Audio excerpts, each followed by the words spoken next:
I'll call the meeting to order for the joint meeting of the Cotati City Council and the successor agency to the former Cotati Community Redevelopment Agency for Tuesday, August 9, 2016. We have come out of closed session regarding labor negotiations and have nothing to report out. And now if we could have a roll call.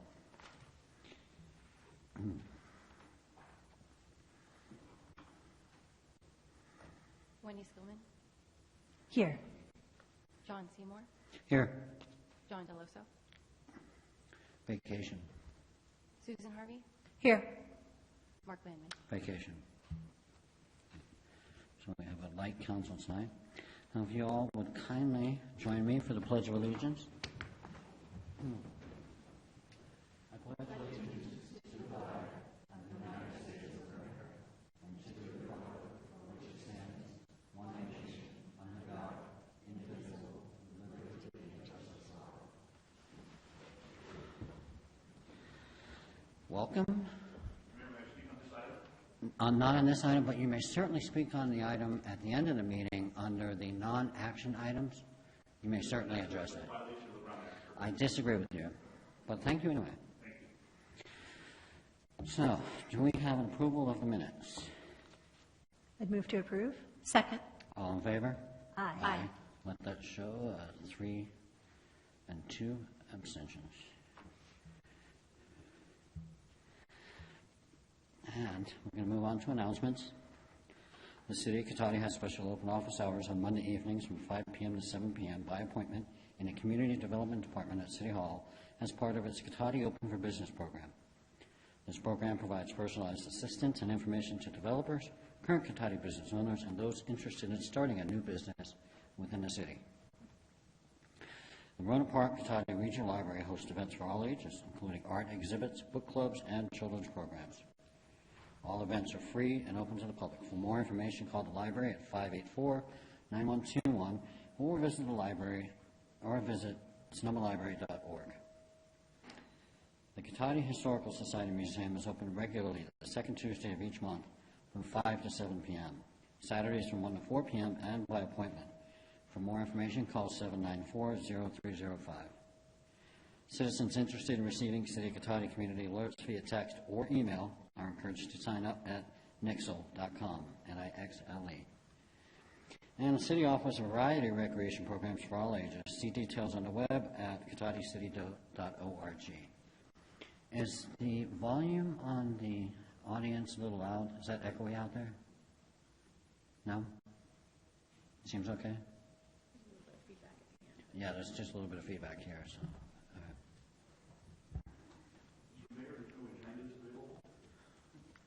There should be agendas on the back table. Yeah. Okay.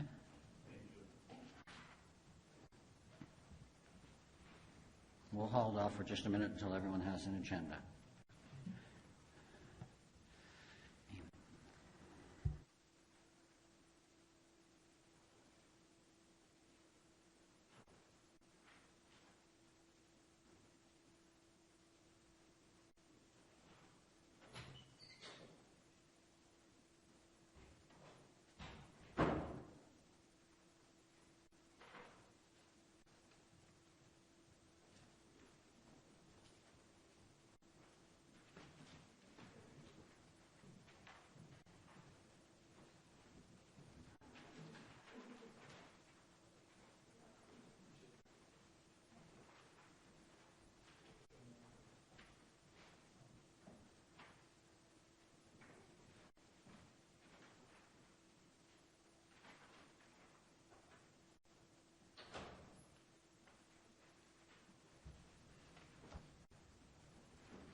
Everybody that wants an agenda has one?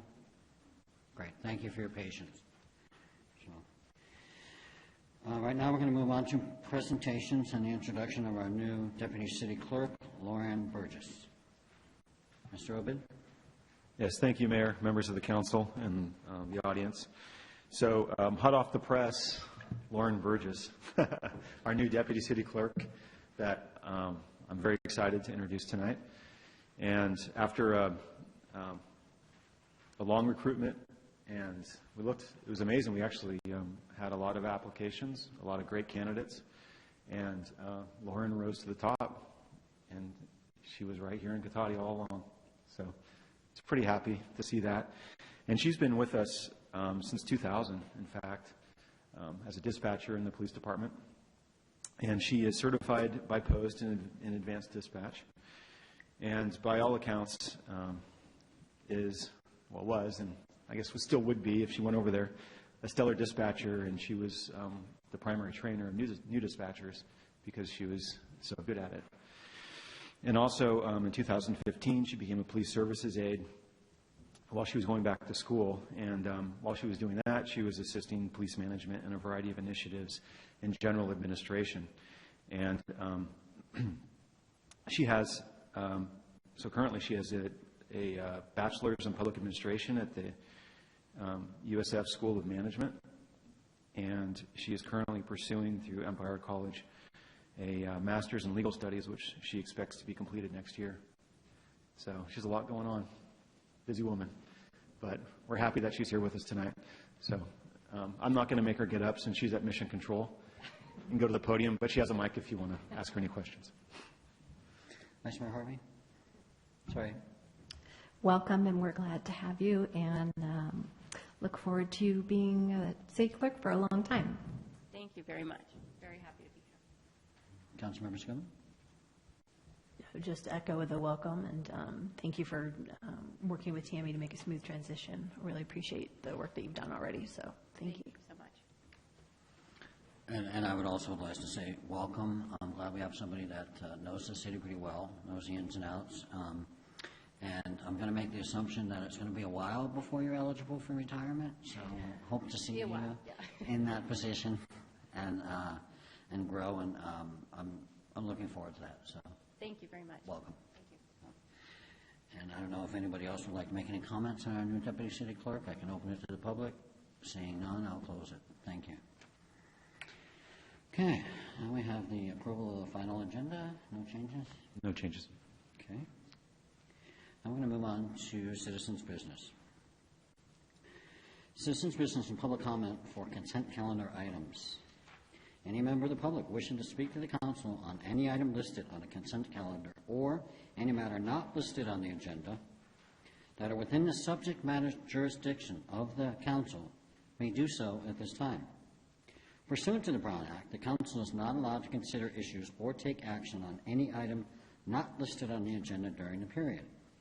Pursuant to City Council Policy 2016-01, comments of any member of the public are normally restricted to a total of 3 minutes in length per person for matters not on the agenda, and a total of 3 minutes per person in length for any and all items on the consent calendar. And with that, I will open up the citizens' business. Mr. Barrich.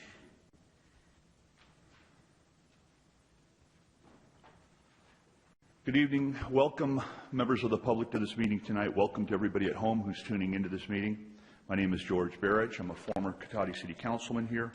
I served with honor and distinction for some time here in the city. And I'd like to say that our city clerk, former city clerk Tammy Taylor, evidently retired, but it seems to be under some very strange circumstances. We don't know if she quit or whether she retired. There was no notice of this to the public. I've seen Tammy work here diligently for 15 years. Tell me how many years she was here. But, you know, had she retired under normal circumstances, there would have been some ceremonial accolades. There would have been some well wishes. There would have been some thank yous. There would have been the traditional cupcakes that came in. There would have been coffee served. I find this very, very hard to swallow that she retired on some type of good terms. This isn't like this town. It's not characteristic of how we operate here. Like so many other city employees that we've seen here at Cotati, they come through the front door. We introduce them here with all the ceremonial, stuff, and then they go out the back door. We never see them again. This happens with many of our police officers, city staff members, and it's very telling. I don't understand why there is so much tension and so much backroom drama when it comes to these city staff positions. Maybe it's because the city council continues to break the law, as citizens have come forth and shown you. You force city employees to go along with your illegal activities here, breaking the Brown Act and so forth. They don't go along. The pressure is on them to get out. And I can't think how any city council or city hall can be any more dysfunctional when it comes to how city employees leave this city. This is why I think our city is in decline.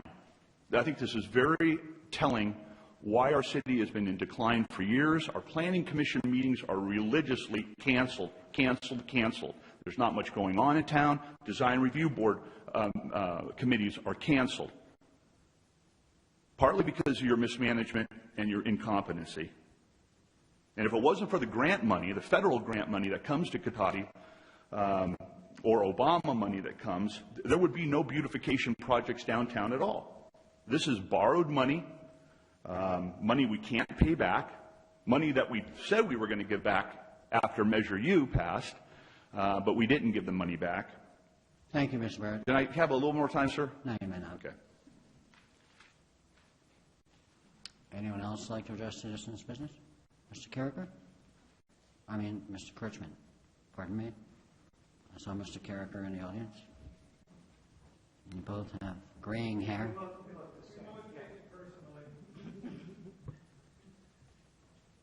Eric Kirkman, addressing a somewhat abbreviated council.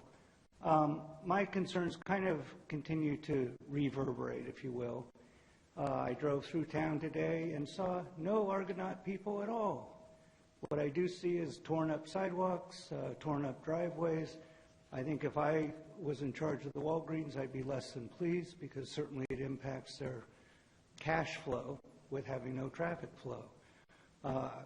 Most contracts, I realize you hire the cheapest people you can, because that's government, you get the lowest bid, but it would be nice if they were on the job. You have a 4-month window for the remainder of Old Redwood Highway from Page on.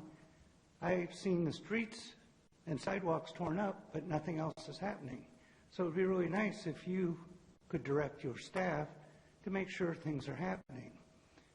The issue of vomit in front of the bank continues, because if any of you bother to go downtown, your staff doesn't. They've told me they don't have time to go downtown. But garbage and human waste on the public streets tends not to make anyone rush in to lease the building. What's nice is that the owner there is getting revenue from parking, having cars towed. Cars were towed today, but has done nothing to abate weeds or trash in the same place. Your neighbors, the Friendly City, are addressing their maintenance issues in certain properties, even properties that have been sold, to make the owners take care of business. They're also taking care of trees. You have a great many trees in the general area around here that are more than 100 years old. Many of them are ownered property that are leased. Nobody maintains the trees, and sooner or later you're going to have a serious problem with the number of trees falling over. You've had in your own parks trees that have fallen, and usually they're ones that aren't expected. Your arborists don't see an oak tree falling, but they rip out a bunch of dogwoods for potential development that never came. So I would hope that you might start looking at what your neighbors are doing and start being on top of waste. Red's Recovery Room is a fire waiting to happen. I don't see anybody going in and reinvigorating that business. Your staff decided to essentially stop the business, and the people have moved on. So you have 2 businesses there that are blighted. You have a fire waiting to happen, and there's no weed abatement. So sooner or later, you're going to have to catch up with everyone else, or there will be litigation and fires, and people are going to be impacted. I wish it wasn't so negative, but that's the reality. Thank you. Thank you. Anyone else like to address citizens' business? Being none, I'll close citizens' business at this time. There's just a couple of comments I wanted to make regarding some of the comments that were made here, unless you want to make anything first, Vice Mayor? I'll let you go first. We have the city staff going down in front of the abandoned bank building on Old Redwood Highway weekly to go down and make sure that that looks presentable on city property. If it's not city property, we cannot go on there and clean it up unless we do a formal abatement, and that's a long and drawn-out process. So we are trying to do what we can on the property area that is the city's and try to keep that presentable. There are some issues down the road that developers are looking at that property that Reds is at. We don't have anything concrete yet on that, but that is something that may be in development down the road. And we'll have to determine what the schedule is with the contractors on Old Red and what's going on there. Maybe you can look into that when you get a moment, unless you know the answer to that. Yeah, they like any contractor, they have subcontractors. In this case, concrete subcontractors. Now I'm talking about the old Redwood Highway downtown project, through the old downtown. Redwood Highway South. South, yeah, Rehab South. The concrete subcontractor, I believe, is supposed to be out next week to resume work. They're waiting for that because they have to have him in there first before they can do anything else. Okay. But nothing's, there's the concrete sidewalk was saw cut, which is like a hairline cut through the concrete, but nothing else is, and there's some potholes in the street that were patched back, but there's nothing else is ripped up down there right now. Thank you. And then regarding the retirement of Miss Tammy Taylor, Miss Tammy Taylor had the option of having Cupcake Fairness or a public celebration, and she chose that she just wanted to ride off into the sunset peacefully. She's had an excellent tenure here, and I hope, and especially with the hiring practices of Mr. Opid so far, but I'm looking forward to a long tenure with our new city manager, Warren, and if she does half as good as Tammy did, will be great, but that was her choice, and believe it or not, in Cotati, we try to give people choices. So that was Tammy's choice to ride off without having a big public celebration. So she went off with dignity and respect, and hopefully she'll enjoy her retirement.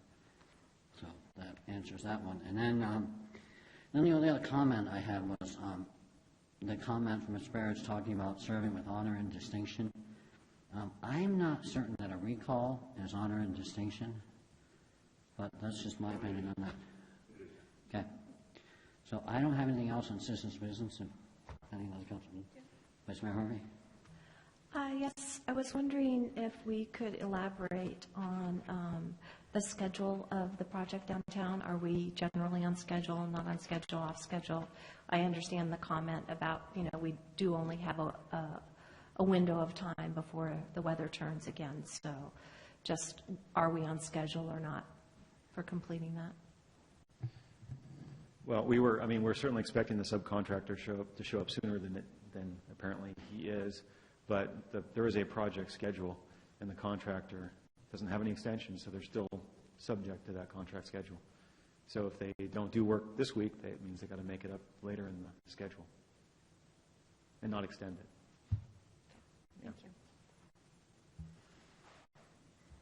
Thank you. Thank you. Okay. Now we will move on to direction of future agenda items. Nothing at this time?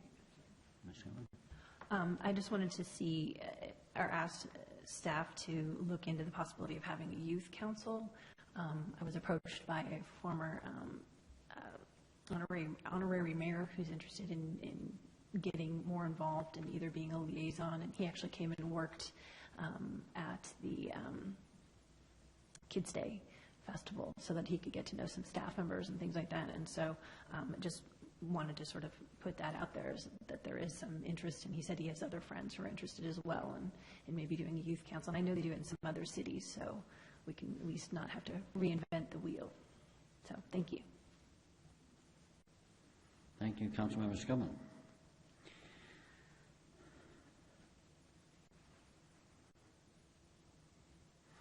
Now we'll move on to the consent calendar. I did open up citizens' business and comment for consent calendar, but I will offer the opportunity for anyone that wants to speak on the consent calendar, the opportunity now.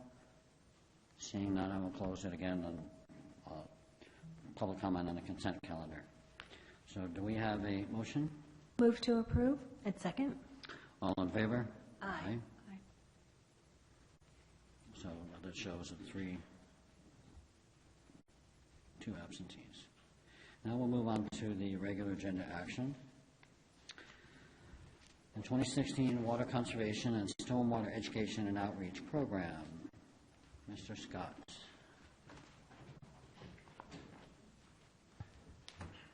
Mayor, members of the council, Craig Scott, Public Works Director, City Engineer. Tonight's item is the 2016 Water Conservation Outreach Program, and will be the proposed eighth year of the program. It's been going on for 7 years now, and each year it continues to get refined to continue to be effective with complementing our long-term water conservation program, and the message too is starting to address our strict stormwater permit, the intent of that permit and strict requirements. With me tonight to make the presentation, we've got Brianna Schaefer and Dustin Mateo. We got the program manager and program coordinator for this, and they've written an annual report summarizing the last year as well as the prior years of the program, so you get a really good basis for context for where we've come with this effort. So I'd like them to come up and make their presentation at this time.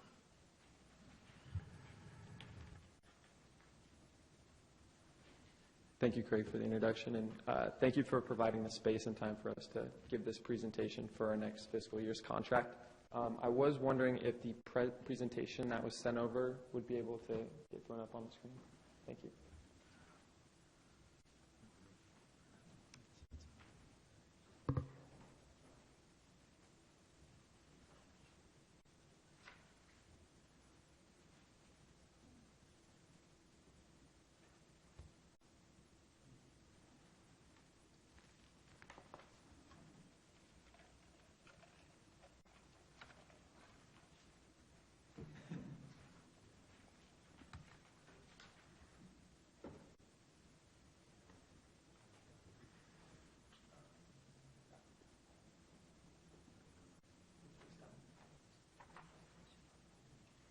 It's Windows.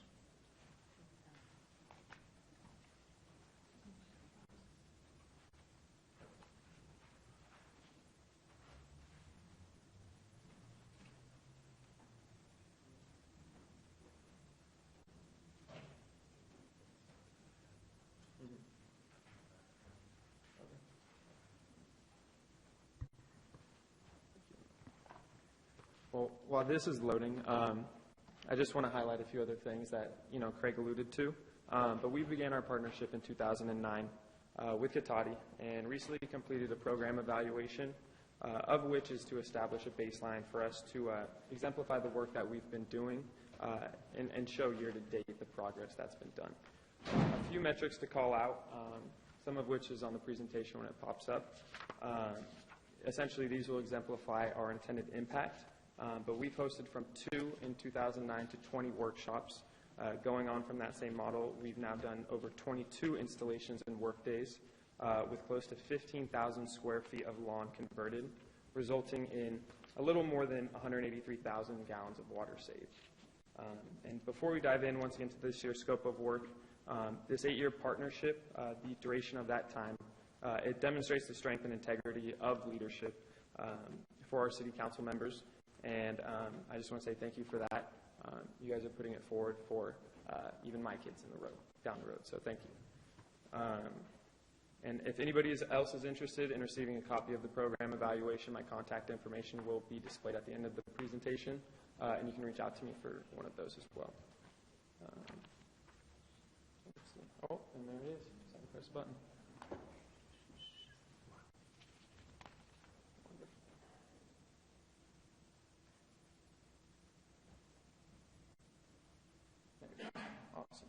Awesome.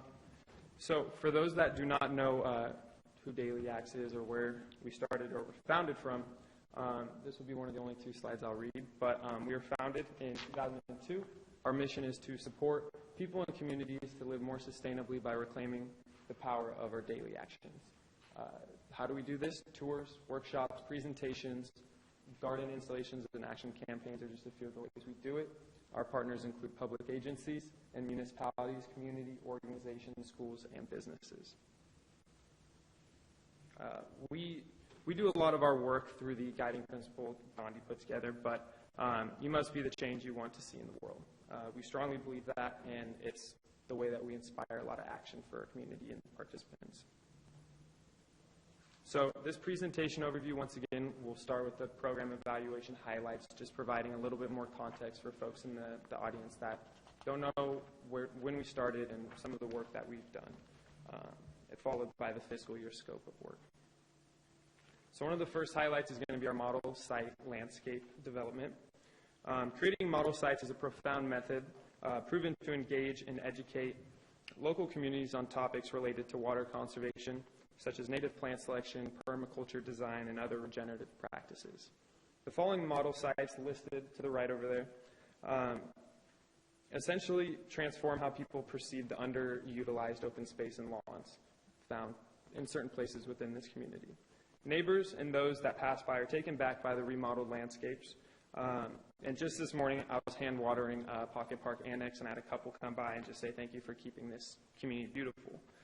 This has been a reoccurring compliment, but I want to share that with not only just Daily Acts, but the City of Cotati and the Public Works Department. It's thank you to all of us for doing that work.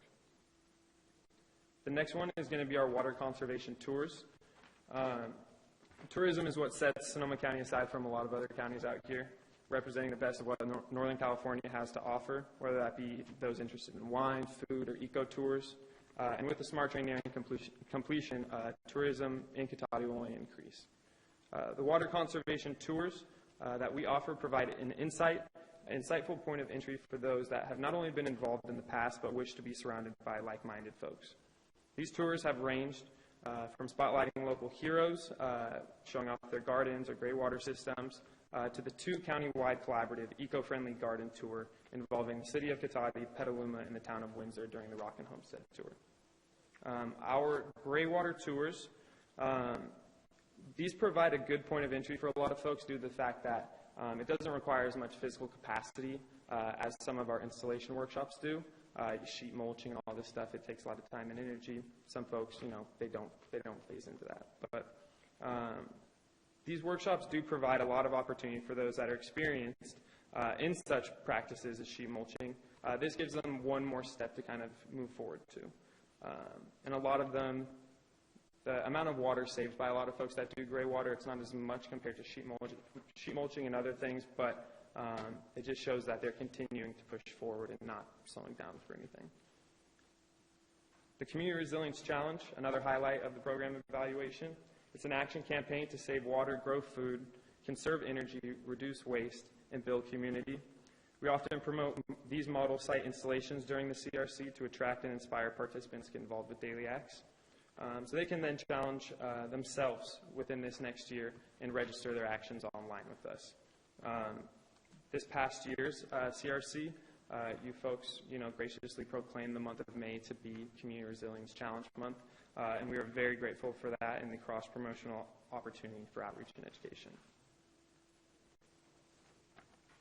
So moving on to our scope of work for this upcoming fiscal year, the purpose is to support implementation of City of Cotati's water conservation and stormwater education and outreach programs.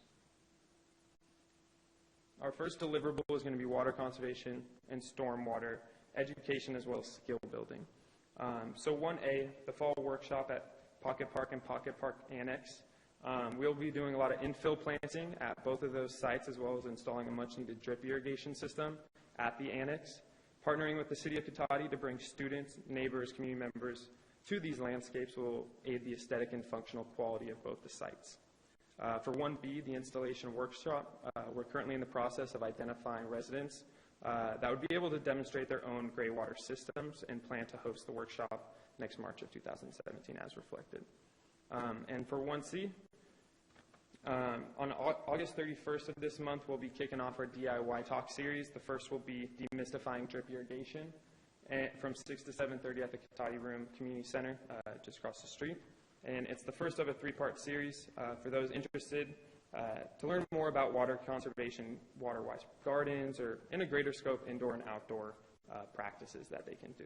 And once again, this is very similar to our tours. This is a phenomenal point of entry for kids, older folks, or even experienced folks that have worked with us before, due to the fact that, it's just a lot of information. It's fun. We provide food, beverages, and whatnot for folks who attend. And also, we have the opportunity to exemplify the programs that the City of Katati offers, such as WaterSmart, which is free for residents to explore their water use online and can be found within the Katati Water Report. So then deliverable 2. The purpose of Katati-specific educational and outreach materials is once again to offer insight to citizens or students that are in the area, the rebates that are offered, and one of the ways we're going to do this is through the seasonal and themed bill inserts, beginning with Cash for Grass, which has already been submitted for circulation, and the next priority in bill inserts will be stormwater this fall.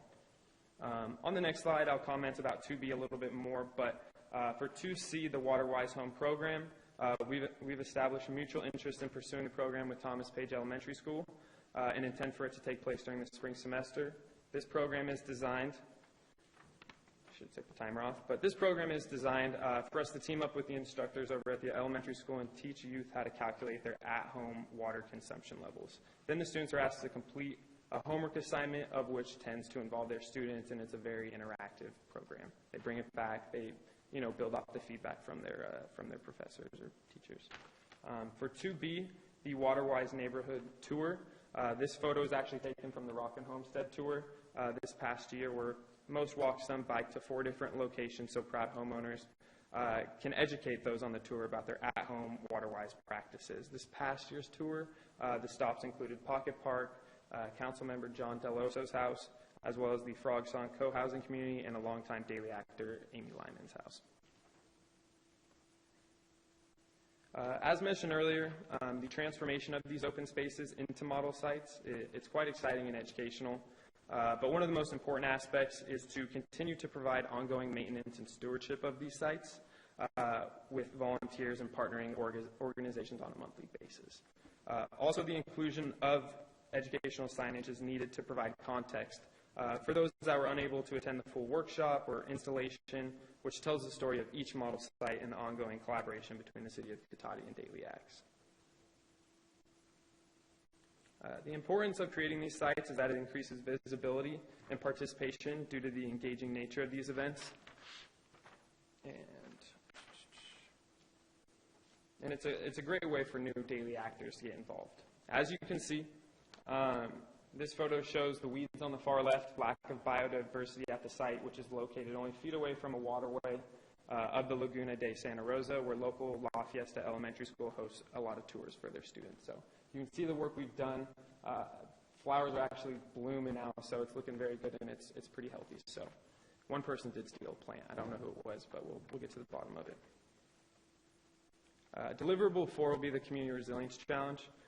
Once again, this past year, we focused on the Pocket Park Annex, the one that you just saw prior, and transformed that. And once again, we saw participation rise dramatically through that. We believe that Katati Park would be an ideal location, as it's on LaSalle Avenue near Oliver's Market, and actually shares the same street as Pocket Park and the Annex as well. Due to the fact that we've done a lot of sheet mulching there and a lot of programs, by returning to Katati Park, where we actually did a big sheet mulching project but didn't do any planting, it'd be a phenomenal way to expand the garden corridor and put it in a highly visible and traffic area by Oliver's Market. So, and then lastly, within this year's scope of work, quarterly meetings and reports ensures that we're not only in alignment with the City of Katati, but are making the most of our partnership through maintaining routine communication and transparency. So thank you once again for allocating the time and space for us to present the scope of work for 2016 and 17. My contact information is on the next page, and we look forward to continuing our work in Cotati by inspiring action for our people and peers through our projects and programs to open possibilities and doors for a lot of folks. Thank you. Thank you so much. Do you have any questions? Councilmember Scott? No questions, really. I really appreciate your organization and all that you do, and I've enjoyed going to Pocket Park and seeing the presentations and finding out which plants you can eat and which you can make teas from. I mean, it's just really, it's fantastic. So thank you on behalf of your organization. I really appreciate what you guys do. Thank you. Vice Mayor Harvey? I do have a couple of questions. So part of water savings, one of the aspects that could be considered is recycling water pumps. Have you guys done any work with any of those, either installing them or showing people how to do that? Or? I've only been with Daily X for about 3-4 months or so. Okay. I'll request that, Brianna. It's been here a bit longer. Hi. So yes, and we have not worked with recycled water. That is not something that... Recycling pumps? Yes. They take your hot water and keep it recycling so you're not wasting water? Yeah, so I believe that they're referred to as chili peppers is one product that I've heard them being called. They are rebated in one of our municipal partners, Windsor. The town of Windsor does rebate those. There have been some issues with the product over the years, and so the town has decided to stop utilizing them. It's more related to the product, is my understanding, and their lack of follow-through with potential complaints from users. So the troubleshooting has fallen on the town. I guess my point is we haven't really worked with those other than in that context, and my understanding is they're taking that product off the table. Okay. Well, it is something that you guys might want to look into. We actually have one installed. I don't know that that's a particular brand. Yeah. And it does work very well, and you can go to the shower and immediately you have hot water, so there is no water waste. Yeah, so both from a, a rebate perspective, but also, how, other options for people to save water. It is an option. Right. My second question is around any work that you guys have done in getting people to do their own composting. I know you mulch things, but, have you done any series on any composting for any of the communities? So we are looking to partner with the Sonoma County Master Gardeners potentially in the near future to host a series on composting. It would be outside of our regular municipal contracts. Typically, waste reduction, a lot of our contracts with the municipalities, including yourselves, are really centered around water conservation and stormwater pollution prevention education. And so the waste, diverting waste stream hasn't been something that we've really provided as a program option. But it is something that we do outside of our municipal partnerships through a larger program that we really foundationally have been running since 2002 called our Homegrown Programming. And so we did run a series on carbon farming last spring that included a lot of backyard composting concepts in it, and it was geared towards residential to farming, so lots of different opportunities for folks to drop in. And certainly if anybody is on our mailing list, which at this point we have 8,500 people on our mailing list, and a substantial portion of those folks are from Cotati, they're notified regularly every month about upcoming programs that they can participate in. Okay. And yeah, given the situation that we had to close down composting, it's just another option, that while you're out there getting people to mulch and things, it would be nice if they could create, their own compost. And definitely one of the practices that's very big in permaculture gardening is a method called chop and drop. It's not always very aesthetically pleasing in our model site landscapes, which is why we try not to do that very often. But essentially, it's returning that biomass into the system so that it's composting in place and providing more nutrients to the soil. So we do definitely talk about these concepts when we're out at our workshops and in our programming, but we're not necessarily at this moment in time teaching people how to compost yet. Okay. And lastly, I noticed that on the stewardship days, that seems to be an area that it's difficult to get folks out there. Are we unique in that, or is that what you're finding in other communities also? We are finding that in some of our other communities. I think it depends on where the sites are located. Certainly if it's a high-profile, high-traffic location, we get more people just dropping in and stopping and joining in the fun.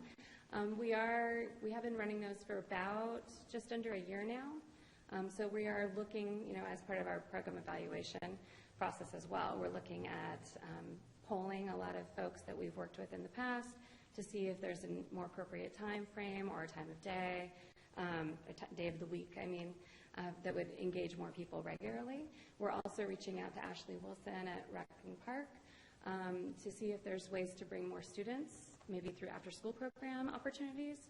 So I know she's really interested in getting kids outside and into the parks, and we'd love to do more of that interaction. And that's also why we're trying to work with Thomas Page Elementary and also La Fiesta, who comes over as well. That's really good to hear, because that's sort of where I was headed was, could we get more kids involved and more schools involved? So it might be worthwhile when you're working with those kids to let them know that you have these and, some kind of a schedule so that, I know they need their parents to do that, but it is always helpful. Well, thank you for answering my question. Yeah, absolutely.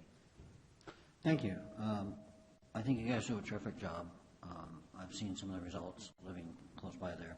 I do have a couple of quick questions, though, if I may. When you're looking at Cotati Park, you're looking at the section of park that's closest to LaSalle, pretty much centered between the end of the park and the beginning of the park on Lincoln. And just that strip as far as creating more of a community garden type thing? So, so the area that we have sheet mulched in the past is, is the section that's running right along LaSalle. It has the larger, I want to say, the pines and maybe some cypresses or junipers in it. And there's just kind of, and so there's that section there that was sheet mulched but not planted into. And then there's a section that is a little bit more sloped, and it's right along a residential property, and it kind of runs the length to a larger bit of shrubbery before you hit the playground in the back. So it looks to me like to be somewhere around 3,500 square feet. It's irrigated, it's underutilized from what I can tell because it's kind of sloped. So the thought was just to do a perimeter garden, just kind of a little corridor garden along there to bring in pollinators. It could be a habitat garden. It could include fruit or herbal plants if people were interested in that. But I think we want to make sure that whatever we're putting in is to the benefit of the city and the community. So we're also looking to the council for direction on what people would like to see. But we do know that these events are really popular. They provide a great sense of community. The last one that we just did, we had folks meeting each other that lived blocks away and they had never known each other before.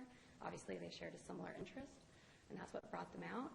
So we find again and again that, as you'll see in the evaluation, we spent a lot of time at Pocket Park, and it feels very important to provide more opportunities and more public modeling throughout Cotati. Spread the model out a bit more, install different kinds of gardens to educate on different values for people. So we're really, we're hoping to put in more of these and generate more interest around it, and certainly looking for feedback on that. When are you estimating that might take place in Cotati Park? Well, that would be our Community Resilience Challenge event, hopefully. So it'd be in the spring, so we have quite a bit of time. 2017? Yeah, 2017. Okay. Yeah. With the growth of the social media and the city finally getting on board, I think it may help to get the information out there. Yeah. And then coordinating as far as students in the area with times that are not in conflict with sports programs and things like that. So sometimes I know Saturdays are sports all day long, right. So you might have to look at what might get you the most bang for your buck on there. But and then a couple of the other questions I had on there was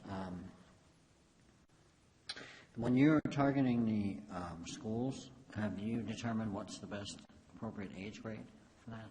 Well, our Water Warriors, the Water Warriors program, which is what we're calling the program we'd like to do at Thomas Page Elementary, it's designed for elementary school level, so we're looking at 5th and 6th graders primarily.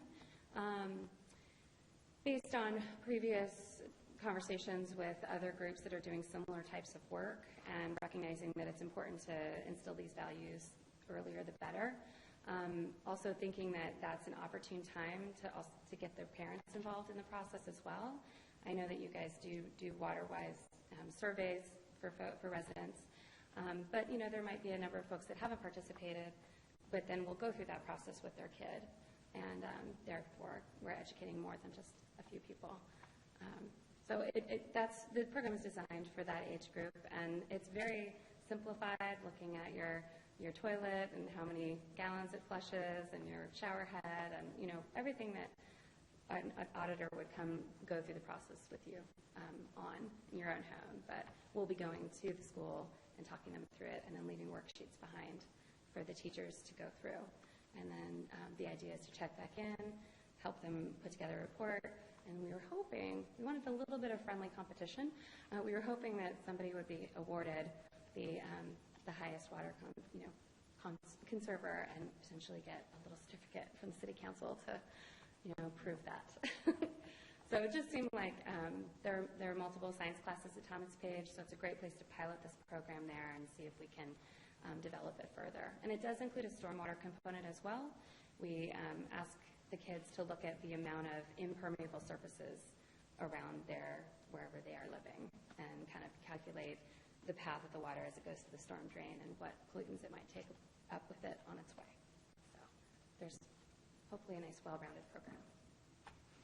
Thank you. And then lastly, I think that on the schedule coming up is the completion of the path and the benches at the Pocket Park. When do you anticipate that? So I believe that's been moved to October. 2016? Yeah, this fall. So yes, the idea was initially to do it in July, but after the tour had taken place, and then it feels like the intention was to push it to the fall so that it could be done right before the infill planting, and then be nice and Terrific. the site would be polished off. Perfect. Yeah, I've had a lot of people come by and ask when Yes. they were looking at completing that. And we did canvass the neighborhood about all of this before a community meeting that we hosted in April.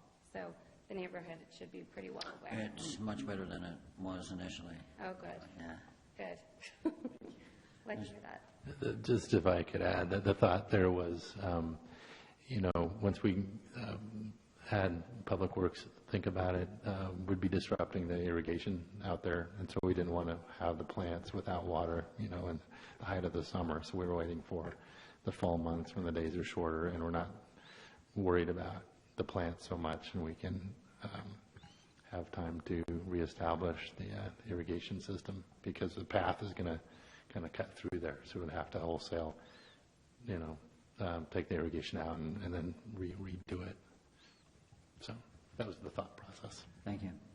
So, thank you so much. I don't have any further questions unless the council does, and appreciate it. Thank you so much. And then at this point, I'll open up for public comment. Anyone wishes to address the presentation? Mr. Barrett?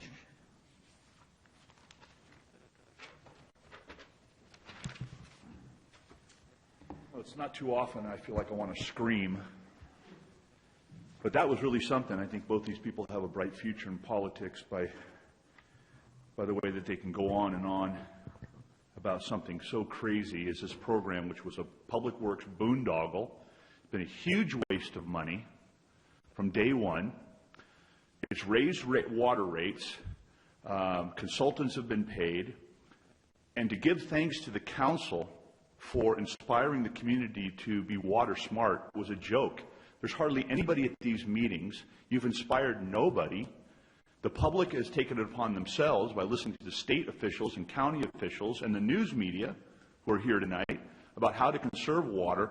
The city council takes no credit for this, other than wasting our public works time with all these projects where we can't even take care of the city infrastructure the way we have things right now. You're talking about doing more of this, adding more to our water rates, and more of these programs.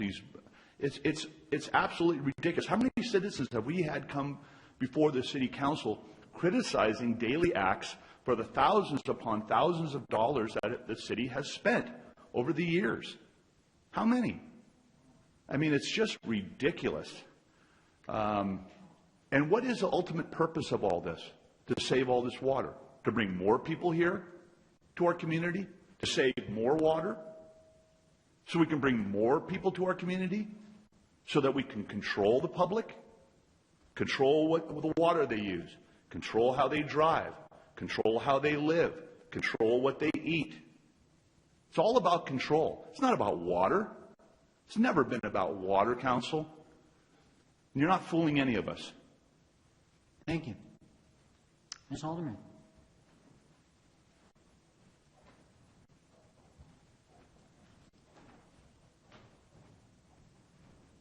I'd just like to add that I did a count today. There was 83 participants this year. They flashed over that sign, and it cost $32,000. That's about $300 a person for each participant. Thank you. Thank you. Would anyone else? Oh, Ms. Blaker. Jenny Blaker, 8166 Arthur Street, Cotati. On the contrary, I would like to support Daily Acts and the work they've been doing. I was extremely impressed by their report and their detailed analysis of what they've been doing and how many people they've spoken to and worked with. I've volunteered and been on some of their workshops in various capacities over several years, and they are well organized, very educational and fun. I think it's really important that we continue to educate and do outreach about water conservation, because it's a long-term issue. People keep talking as if the water crisis is over, but we know that that may be very short-term, and water conservation is a long-term issue. So is taking care of the stormwater. And as we used to emphasize when I worked with Cotati Creek Critters, everything we do up here has an impact downstream on the Laguna, the Russian River, and even out to the ocean in terms of things like cleaning up trash, keeping care of the water quality, planting native plants, and so on. I was very pleased to see the new exciting project at the Pocket Park Annex, which is something that Cotati Creek Critters had always wanted to do, and we never got that far. So it was great to see something that had started years ago through Creek Critters, and then Daily Acts doing the Pocket Park work, kind of continuing in that new annex area. I think the educational signage is a great idea, and that it would be nice to have more of that in Cotati so that people can learn more about the native plants and why particular kinds are being planted and what they're used for. And some of the last workshop, or some of the last event I went to with Daily Acts, that was one of the really interesting part of it, was to learn more about the plants. There's a really great example of that kind of signage at Foss Creek in Healdsburg, where they've done native plantings by the creek, and they show what they've planted and why, and what the plants are used for, and that kind of thing. Pollinators, plants that are drought tolerant, plants that are medicinal, culinary, etc. Fiber plants, things like that. I also think the benches would be a great idea. I've heard people say that there are more elderly people who would enjoy walking up there if there was a place they could sit and have a rest every now and again. So benches are a great idea. I think that's it. I just would really like to thank Daily Acts for their work and encourage the city to continue working with them as you've been doing. Thank you. Thank you. Mr. Hancock.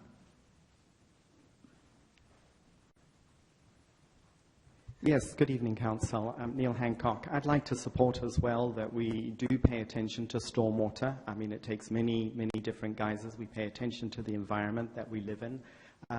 It is the law as well under the Clean Water Act that we actually pay attention to stormwater. The Laguna downstream is listed. It does have pollutants. People have been buying a lot of stuff, and then it just washes away off the lawns. So trying to encourage people to really pay attention to that, and the city is signing up. Not paying attention to stormwater, like when Highway 101 was widened, and more water came rushing down there and started to undercut Water Road, does cost. So I think we have some benefit by just trying to get ahead of what the understanding is. It's going on worldwide. This idea that we had of just flushing it away didn't work. There was people downstream, and so now it's being required that we really try and look after it. We try and keep the water local as much as possible, which infiltrates on the ground. So there's a number of different things that can happen with the city, so I applaud the city doing this, and I look forward to the stormwater plan as well when it comes out. Thank you. Thank you. Mr. Kirkman.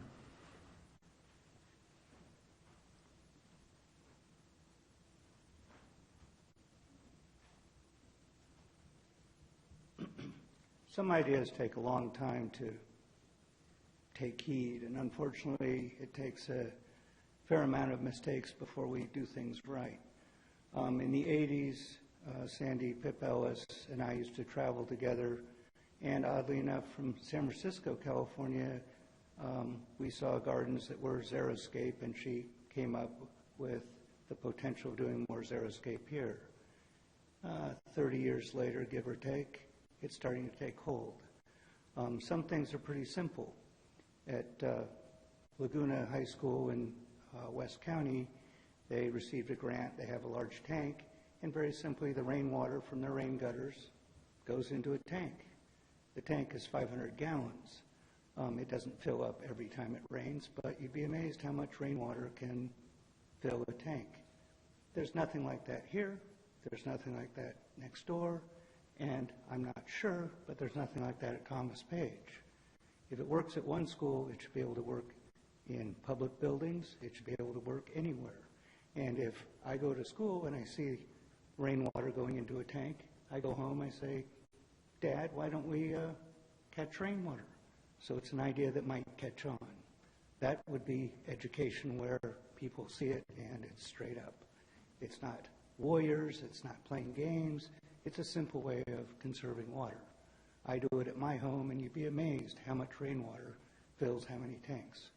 I gather 500 plus gallons from a good rainflow. Unfortunately, it only comes in the wintertime and doesn't come often enough, but it also involves me trekking around sometimes at 3 in the morning because I have to change hoses. If I had one big tank, I'd be happy, but certainly public buildings could utilize perhaps 2,500 gallons, and you could water your lawn here, or you could change some of the lawn into something else. That's education. Thank you. Thank you. Anyone else like to address citizens' business on this item? Seeing none, I'll close public comment on this and bring it back to the council. Ms. Mayor Harvey? Where do I start? Let's see. I am not aware that any of this that we have done has impacted our water rates. Is that correct or incorrect?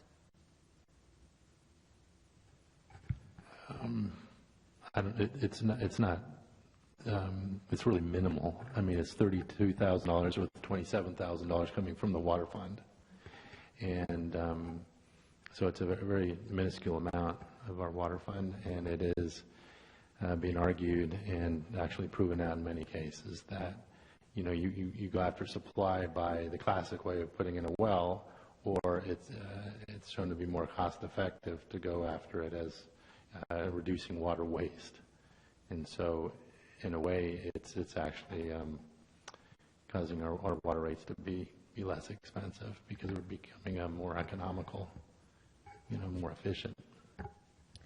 And as part of our work with the water agency, everyone's been looked at to do conservation. As was pointed out by Mr. Barrett, our citizens have done a really good job at doing that.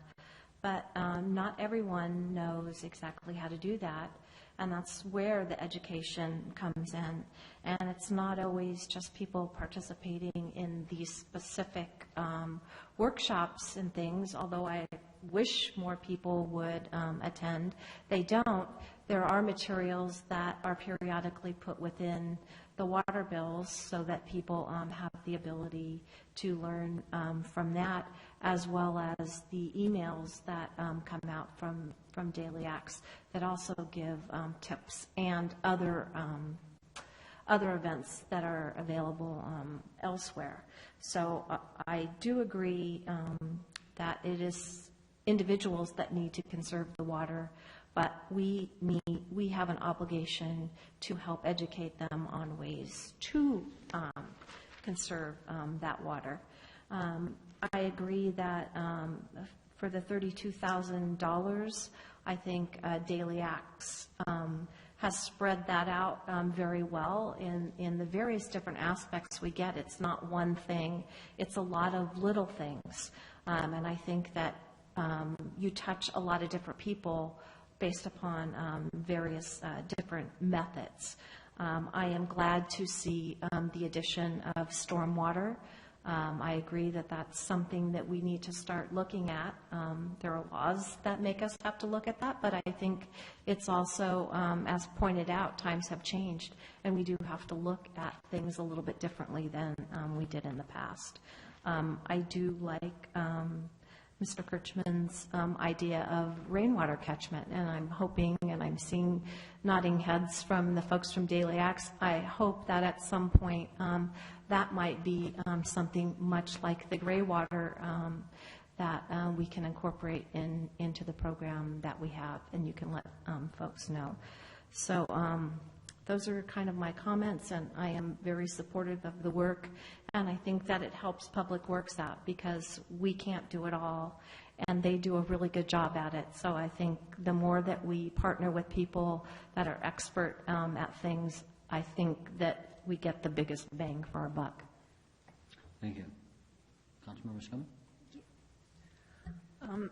Yeah, I'll just echo the sentiment. I mean, I think this program provides people with more tools, whether they choose to use them or they choose to believe that we have an endless supply of water. That's kind of up to the individual, but it's great that we're able to use this program to reach out to people and explain to them the easy ways that they can conserve and lower their own water bills by reusing water or using gray water or doing the catchment program.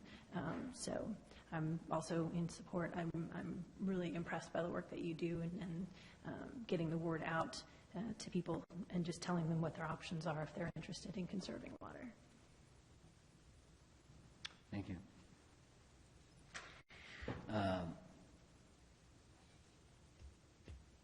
You can never put a price on education, I don't think. And I think if you take and spend a quarter to save $1 down the road, it's much more advantageous. I would agree that although we have lifted the water restrictions for now, we don't know what the water is going to be like in 2 years. We don't know that. I mean, we just had normal rainfall this year.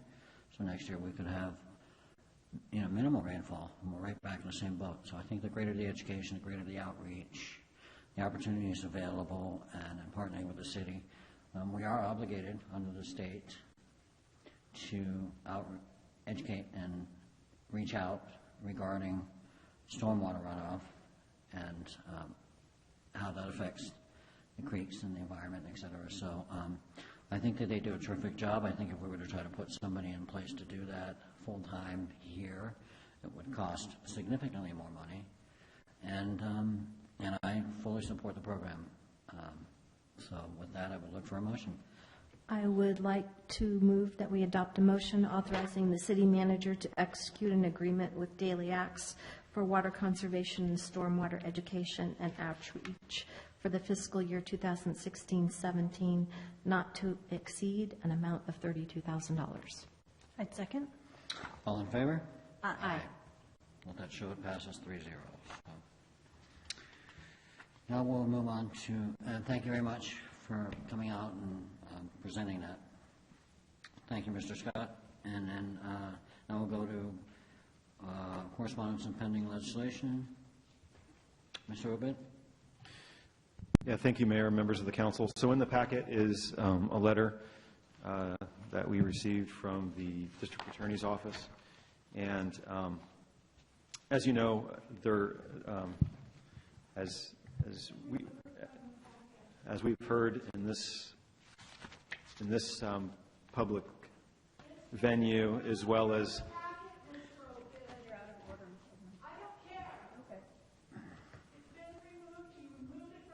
Ms. Alderman, Mr. Obid has the floor at the moment, please.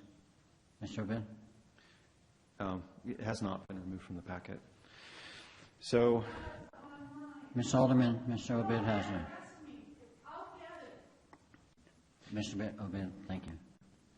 yeah, I'll just finish by saying that, as you know, in this public forum, as well as numerous other public forums, there was allegations levied by an individual that the district attorney ended up taking up and looking into, and the letter that's in the packet summarizes the results of that.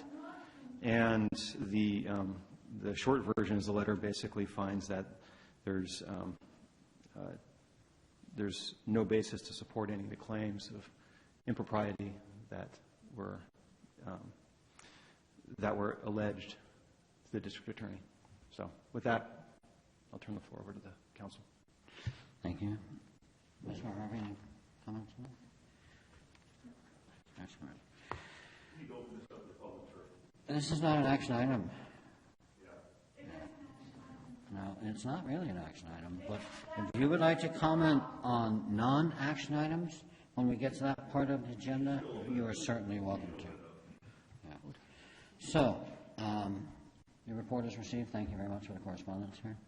Right now, we're going to move on to the city manager's report, and then if you want to talk about correspondence, you're certainly welcome to address that in the non-action items.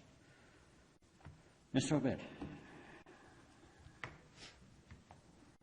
Thank you, Mayor, members of the council. So I started putting all this stuff together, and I realized that it's almost 2 full pages, so I'll try to be brief. I apologize. So the first thing I'll talk about is the Bicycle and Pedestrian Advisory Committee. And the City's Planning Commission, together with the Rohnert Park Bicycle and Pedestrian Advisory Committee, will hold a joint study session to discuss bike and pedestrian projects and plans. Representatives from both cities will be discussing items of joint interest, including existing and proposed facilities and proposed areas of collaboration. The public is encouraged to attend and participate in this meeting, which will be held on Monday, August 22nd, and it will begin at 5:30 p.m. at Rohnert Park City Hall, which is at 130 Avram Avenue. And if there's any questions or people have information, they can call our Community Development Department at 665-3637. As we kind of touched on a little bit earlier with the Daily Acts agreement, and I think also it came up, the Vice Mayor brought it up when we finished the meter upgrade project, was providing our customers with the ability to see their water use. And so we have good news on that front. Now that that meter upgrade project is complete, we have moved quickly to give customers the power to better control their own water use. And so any customer in the city now, residential, commercial, can log in and to the WaterSmart portal to see even more information, including keeping tabs on hourly water use, finding out when you use the most water, setting up alerts in case of a leak, adding secondary users such as tenants and landscapers and so forth. So there's a lot more detail there now as a result of the project. And if the customers have not yet created an account in the WaterSmart portal, they can go to cotadicity.org/water to sign up. So that's pretty exciting. And then just some construction updates, downtown specific plan. I think everyone saw that the North Plaza, the plaza on the crossroads side of the intersection, was poured this week. And the sidewalk on the north side of Old Redwood Highway roughly between Hub Cyclery and Pete's Coffee has been formed up. And I believe that they're going to be pouring that later this week. So that'll be the last major concrete pour, and then they're going to start working on the walls at the plazas and going vertical with stuff. And then ultimately they're going to add trees and street lights and street furniture and the mosaic, of course, in the 2 plazas, and enhanced crosswalks, including in-ground flashers at the La Plaza crosswalk, the one that crosses Old Redwood Highway.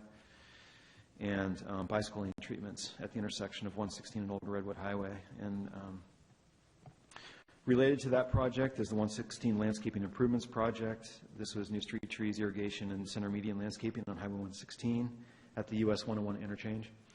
And some of this infrastructure was installed as part of the Central A project, which was the freeway widening project. And this project utilizes a landscape grant from SCTA to finish installing that, which wasn't funded as part of the Central A project. And as part of this, Craig had to first negotiate an update to our freeway maintenance agreement with Caltrans, which Council saw and approved earlier this year. And that was, the prior agreement was from like 1960-something. It was pretty old. It was hand-typed and kind of sideways, and in the scan. So it was in due of an update for sure. And in fact, I think a lot of it was just passed forward by the county prior to the Cotati's incorporation. So there's a lot of work to get to this point, so it's pretty happy about that. And then Old Redwood Highway South Preservation Project, we already talked a little bit about that, but we expect the contractor to be doing concrete work next week, and pavement grinding and repaving later in August or early September. And the primary goals of this project included repaving Old Redwood Highway in our downtown, including improved crosswalks and curb ramps. We have been working closely with the contractor to minimize business disruption during the construction of the project, and have been working also with a private landowner. This is the parking lot behind Exchange Bank, actually, to get that open during construction hours for public parking, to mitigate some of the on-street parking impacts when construction's occurring. And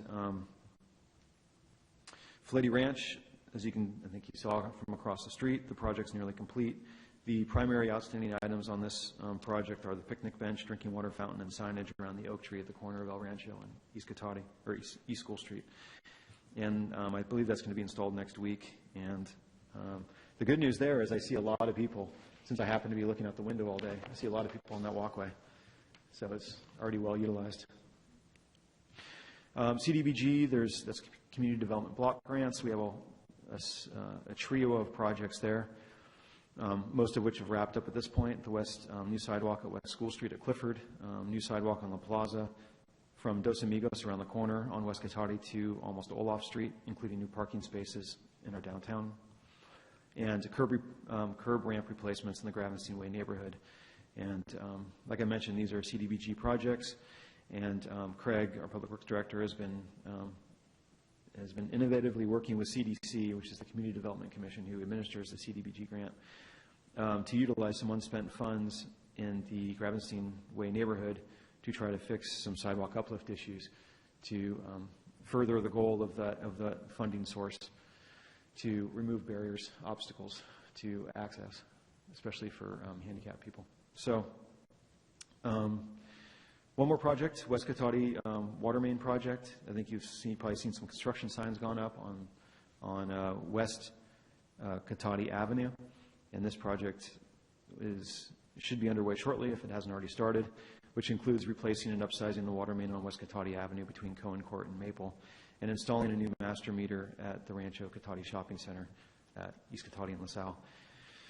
And then National Night Out on August 2nd. I think you all know we had our first National Night Out, which was a great success due to the hard work of Ashley and our police staff who helped organize that and put that together. And National Night Out is, as you know, an annual community building campaign that promotes police community partnerships and neighborhood camaraderie. Thank you. To make our neighborhood safer, better places to live. It also gives people a chance to meet the police and other city staff who serve them every day in a more informal, relaxed setting. And we had a barbecue that city staff put on, and we had a canine demonstration. Our unlucky reservist was attacked by our canine in a bite suit, so he was uninjured. But the kids loved that. We also had a variety of lawn games, a giant inflatable slide, and after sunset, we showed Zootopia on a giant inflatable screen that was set up in La Plaza Park. And we're already looking forward to next year for our second annual National Night Out. So look forward to that. And on some other kind of roundup of recreation news, we had the Jedi Engineering Lego Camp a couple weeks ago with 10 campers. This fall, we'll be offering a Spanish class, for 3 to 5-year-olds and their parents. I probably could use that one. And Star Kids will also be producing, it's another one of our recreation programs, we'll be producing Lion King Jr. for children 8 years and older, and Aladdin for 5 to 7-year-olds. That's this fall. There's a free musical workshop for Lion King on August 20th, which is coming right up. And for Aladdin, it's on September 3rd, so anyone's welcome to attend those for free and see what those classes are all about. And the actual classes would begin for the Lion King on August 25th and for Aladdin on September 7th. And it goes through the fall. It's a several-month thing. And then they have a performance. And then some good news on the Rotary front. Our police chief worked with Rotary to get a $1,000 donation for the Sean Walsh Foundation, who, as you probably recall, was the foundation that donated our canine to the city, donated Remo to the city. And so we had them up at the Rotary Club, and they got the big cardboard check, and I think a real one too. And it was great to see that we were able to give back to the Sean Walsh Foundation for their donation to us. And then lastly, I'll just note that I got a call today from the Sonoma County Ag Commissioner as well as the mayor about there was apparently an Asian fruit fly spotted in Cotati, so there might be some activity around that. Apparently it's not supposed to be in Cotati or anywhere in Sonoma County. Exotic Asian fruit fly. Yeah, right. It's not your run-of-the-mill Asian fruit fly. It's an exotic one. So I am told that we don't want those in the county. So there's going to be some canvassing going on around that, neighborhood canvassing, and some traps set up not only through Cotati, but I think in the Rohnert Park area and unincorporated county around us. So I promised to be short, and that wasn't short, but that's the end of it. Thank you. Thank you. Any questions? No. Councilman Sherman? Vice Mayor? Did they indicate how long that trapping program would go on? I don't know that yet. I don't know that yet. I know that they don't know yet if it was just like a wayward fruit fly or if it's an indication of something more significant. And so I think the traps will determine that over the next month or so. Yeah, Tony Lugar, I believe, was the county commissioner, agricultural commissioner, and he indicated he hoped it was just a hitchhiker, to which I said I hardly think there would be hitchhikers in Cotati, but hopefully that would be the issue, and we don't have a bigger concern with that. So, and I imagine we're going to post those on the website and outreach on that. Sure. I'm getting more information from the Ag Commissioner, and once we have enough information, we'll post it. Thank you. Vice Mayor Harvey. Damien, do we have an approximate time on when the enhanced sidewalks will be going in? Do we know? On which project? In particular, the one at the end of La Plaza there? Yes. So through the downtown's South Rehab project, that one, through our old downtown. Or aren't we putting one up at the other end up there, sort of by Miller Driving School? Yeah. So as part of our Gateway project, we put the crosswalk. So I apologize. That's okay. I'm catching up with you. Yeah. So the crosswalk across, I don't know the exact schedule, although I know it's going to be something that's going to be, I know a lot of the electrical work's already been done for it, but the actual poles haven't been put up yet and the flashers haven't been installed in the pavement. But that is probably going to be one of the last things that goes in before they do the final. I was just hopeful that it would be there for the accordion festival. That tends to be a crossing that is always challenging, and I'm usually posted at that end. So we do a really good job of getting people out there to help people cross. But it would be nice if it was there. But we're going to be about a week too late. Okay. The trees, the light poles are all coming in about August 30th. Oh, okay. Yeah. Wishful thinking on my part. Thank you, Mr. Obid. Okay, now we'll move on to the city council member reports. Councilmember Schoeman? Thank you. All I had really was the National Night Out, which we already touched on. It was great to see a lot of community members out there, and it was fun watching the reactions to the canine demonstration. I saw a lot of photos posted later on of people who had put their kids in the back of the police car and closed the door so it looked like their child was being arrested for something. It was very funny. So anyway, it was a great way to have fun with the police and also the fire truck that was there. I know a lot of kids enjoyed seeing that and getting hats and things like that. So anyway, it was a great event, and I'm looking forward to it next year as well. But that's it. Thank you. Vice Mayor Urban? Just a couple things. Yeah, National Night Out, that was really a lot of fun. I really enjoyed it. The weather was perfect, although it did get a little chilly towards the end. Thanks to staff, you did an excellent job of barbecuing. Now, Water Advisory Committee, just a couple of things there. One of the items that was reported was a much improved outlook for Lake Mendocino. They did some things a little bit differently this year where they were allowed to go above the flood layer. Usually in the spring they have to release that water and then they can't tell whether it's going to rain or not. So unfortunately we let go some water that we may need to do. This year they got a deviation request and they were able to keep 12,000 to 14,000 gallons to carry over, and we were able to carry that over into spring, so that was really helpful.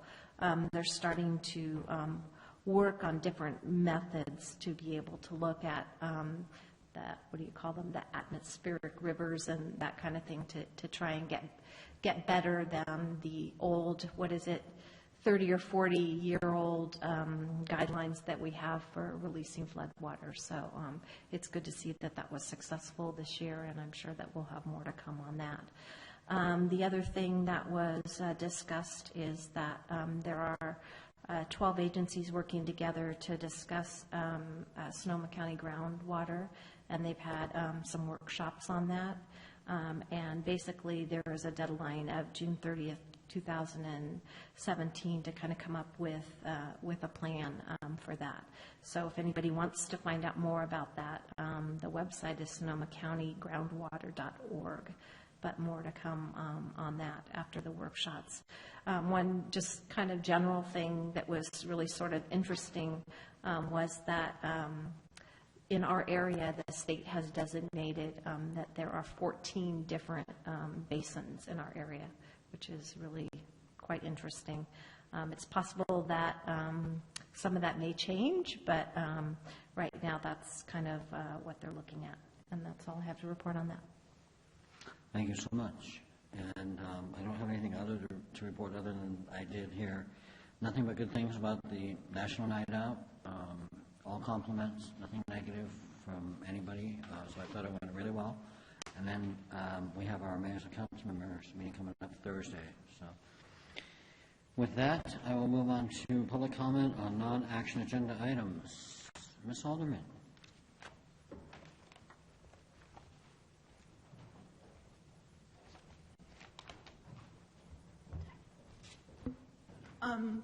My letter was removed this afternoon from the thing. Sorry, the agenda. I'm very upset because I wasn't going to even show. What happened, people, is that we were with the district attorney, we were trying to get Brown Act and things like that. We gave the city attorney, she met with somebody, didn't give us anybody to do anything, didn't give us any say, and then she wrote, the district attorney wrote a letter. Damien took that letter, well, stop a sec. Damien, the next day I wrote in, because she had put in extra words and she had taken out other words. Then Damien decides that he should put my letter with my address. It's only a CC, never showed up at this In this council in this city, it was it was a CC on the second page. It told investigation details, it gave personal information, everything, and it was the not the DA's office and the Noba City and her supervisors could not find a legal reason why it should be published. It is defamation, it is illegal, and you're going to be sued. Thank you. Ms. Burridge. I want to thank the city manager for a very fine report. I'm one person who does not like a short report, especially when we're going to get out of here, usually by 8:30. I appreciate a long and in-depth and comprehensive report, and we got one tonight. Unlike past city managers, that was very good. However, there's some items that need to be commented on. National Night Out, in my opinion, was a disaster, complete failure. We had at the height probably 40 members of the public that are at the height of the night, 40 members of the public, about 30 city staff members, and we spent $3,500 on that night. So do the math. Almost $100 a head. It was poorly attended. I appreciate the intent, the good intentions, but it was poorly advertised, poorly implemented, except for the food. Food was pretty good. Now, regarding daily acts, let's not forget that the sustainable drought-resistant gardens that you put in the town have been probably hundreds of thousands of dollars over the last few years, aside from daily acts. Hundreds of thousands of dollars to put in these drought-resistant gardens. If you do the math, it's going to take decades, maybe decades, if we're lucky, to see any return on our investment in the way of water savings, water cost savings. In fact, if you've spoken to the Public Works staff, as I have, when they were putting in these drought-resistant areas, they said, George, the grass that we're taking out was much easier to take care of. You use very little water, maybe a little bit more water than the drought-resistant ones, and it's more labor-intensive for us to take care of it. I said, why? He says, because the garbage rolls through the street, and it gets caught up in these plants, and we have to come down here and we have to clear it and clean it out. He says, it's a disaster. Talk to the staff members. It has not been good for Cotati. They said the lowest maintenance have been the lawns, and this is just a huge waste of tax dollars. And in fact, let me comment on the mayor's comment too. I did serve the city with honor and distinction, and the recall was exactly that. I took the recall as an honor. I did my job, and you, sir, ran the recall campaign against me because I voted against higher taxes, I voted against an unbalanced budget, and I actually used the city stationery the way most city council members do across this land. And you couldn't handle it because I upstaged the city council, Mr. Mayor. And they put incredible pressure on me and intimidated me to go along and play along, or they would recall me. I had a choice. They gave me a choice, and you gave me a choice, and you ought to be ashamed of yourself. Thank you.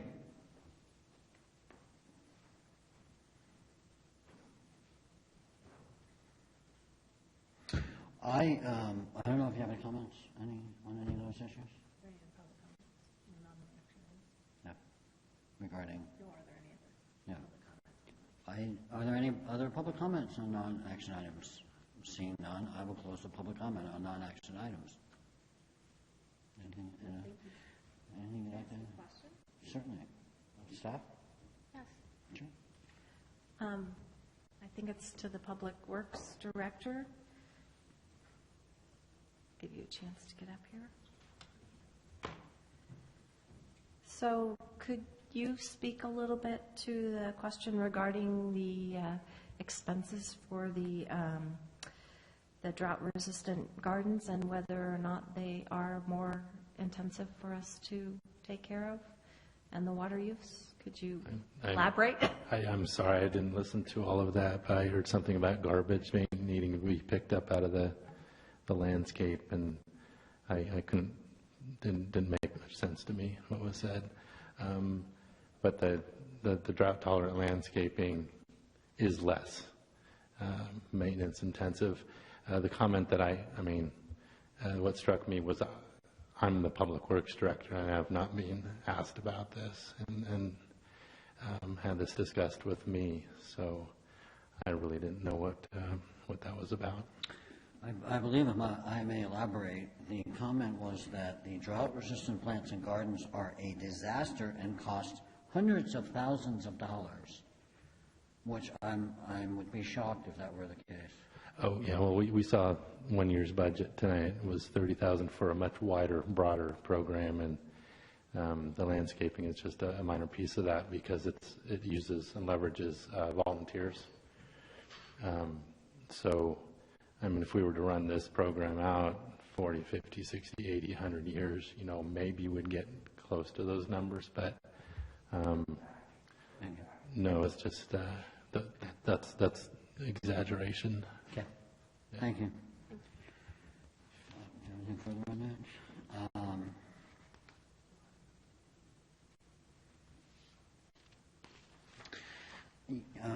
I don't have anything else. I think that if there are, the only other comment I would make, that if there are allegations alleged against the city of Cotati and staff members, and those allegations are sent to the district attorney, I can make a comment. Yes, I can. I'm not in a dialogue. You're able to make a brief comment or a question to staff. Thank you. So the brief comment that I would make is that when allegations are made against the city and those are presented to the district attorney's office and then the district attorney comes back and says those are without merit, that is public information. Thank you very much. And with that, I'll adjourn the meeting at 8:35 p.m. Thank you. Thank you.